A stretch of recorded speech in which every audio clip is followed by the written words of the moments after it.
what are you choosing to be moderate in? But yet I was so surprised when she said, so when do you think I'll start getting to eat my old foods again? And there it was, right? The moderation trap.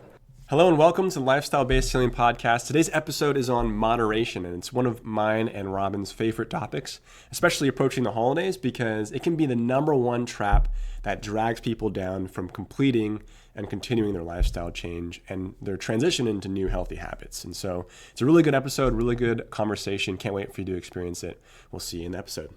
Welcome back to the Lifestyle-Based Healing Podcast. I'm your host, Dylan, along with my other hosts and mom, Robin. Hi, everyone. And today we're talking about the trap of moderation. And this is another one of your topics, Mom, and something that we hold near and dear to our hearts in terms of interest.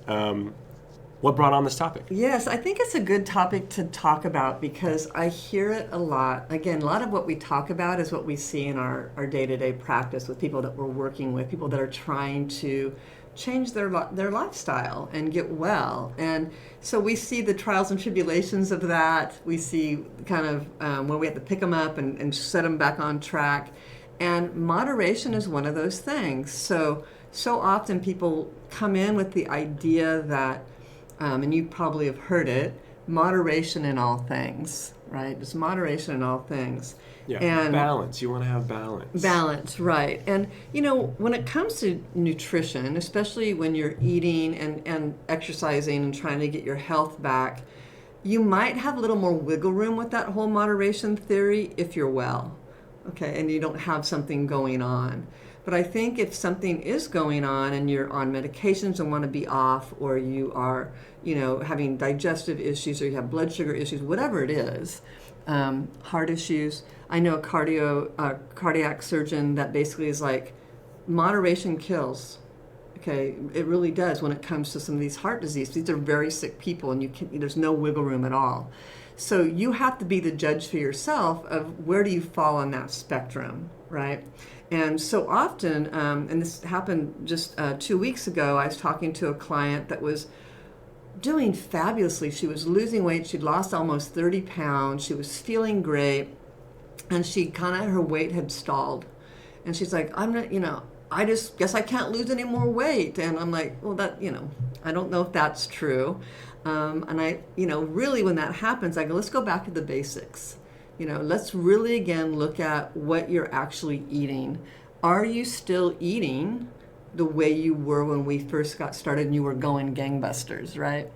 And so then she says, well, then the truth starts getting told. Right. Of, well, we did eat out a little bit more than we had been eating out. Before she started the program, she'd be eating out all the time.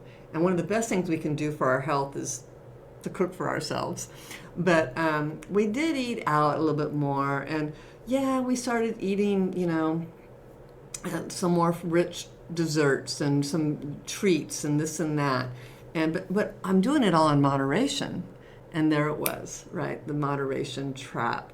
And so I gave her the assignment of, all right, every time you eat out and you eat something that you have been trying to eat less of, or you have a treat, especially the treats, I want you to mark it down and to see how often are those treats actually happening.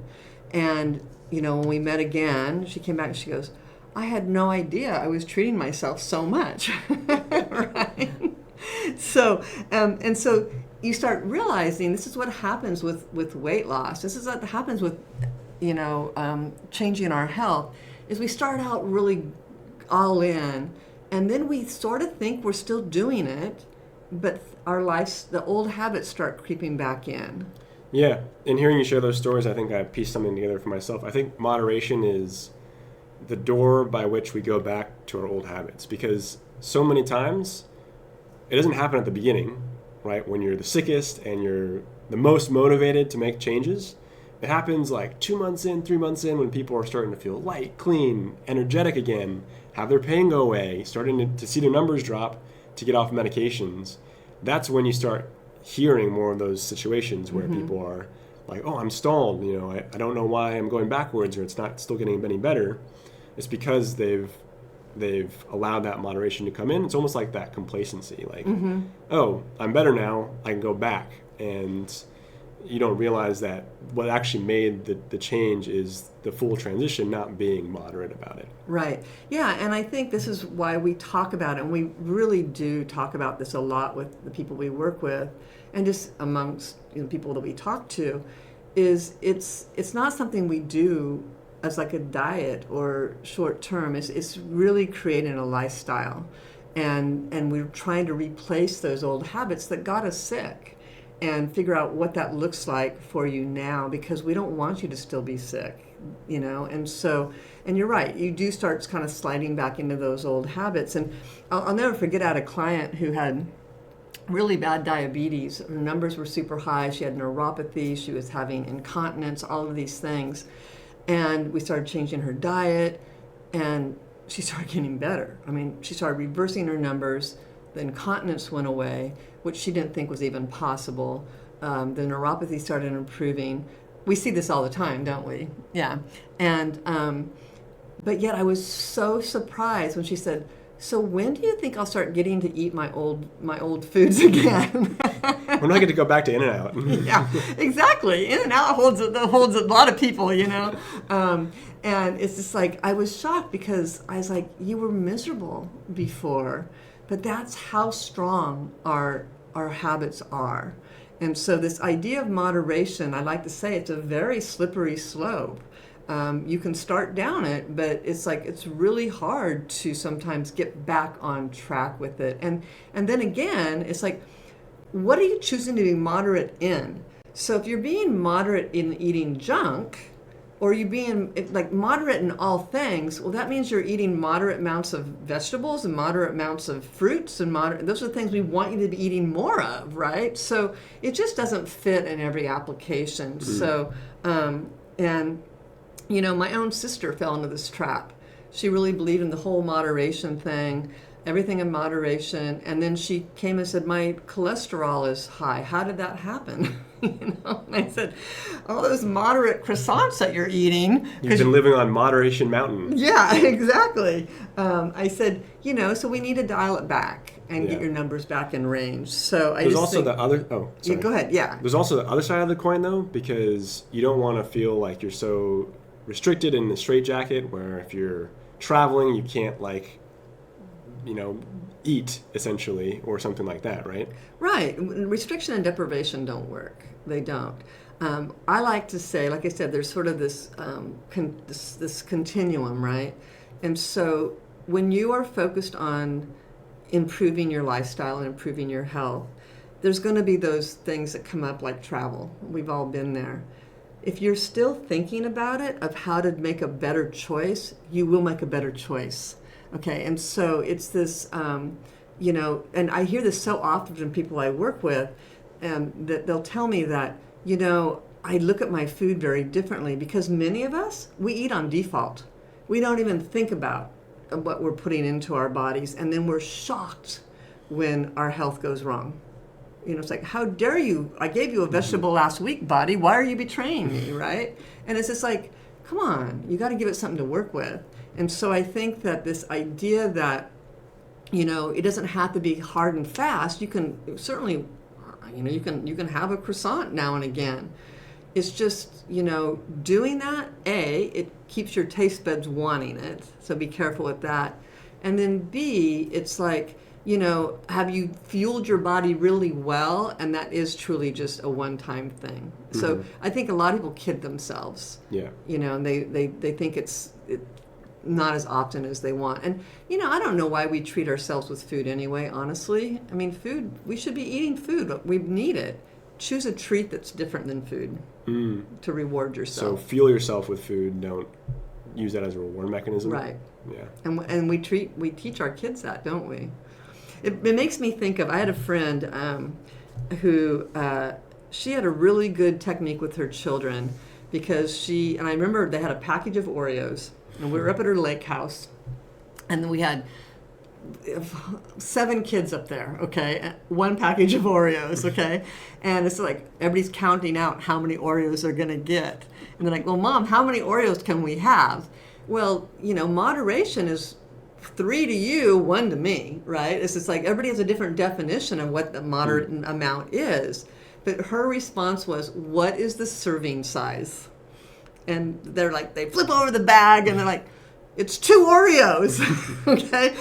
Mind you, the child asking this question had 6 Oreos, and she's like having to begrudgingly put 4 Oreos back, right? And so maybe that's a rule of thumb for people, is to look at what the serving size is on something if you can't make that decision for yourself. Because I can tell you, it's way easy to overeat some of these really processed foods. They're designed that way to keep us wanting them and craving them and eating more of them.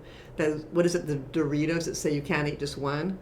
Yeah. They're designed that way, right, to keep us eating that way. So anyway, that's where I think moderation, just what do you want to be moderate in? The junk? Okay, that's great. But don't be moderate in the good stuff. Yeah, I think the last thing I'd say about moderation is I think when you're practicing moderation, it's really a skill that you build up. Like if you're changing all your habits over to a new way of being, and then you're gonna splurge, for instance, like you have to have, that's like a whole nother skill set almost. Yeah, I think you're right. You know? Yeah. You have to learn to be able to control that and do that responsibly almost. And a lot of times people try to go back and do those things, like go through In-N-Out or get that frizzy Starbucks drink before their habits are actually truly solidified. People underestimate the amount of time it actually takes, because your body will respond to your new changes, but your mind is still catching up with all the habits.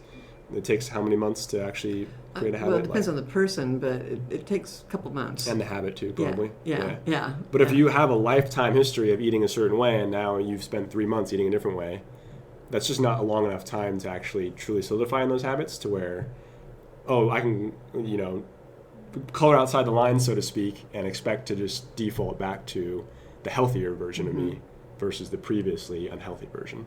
Yeah.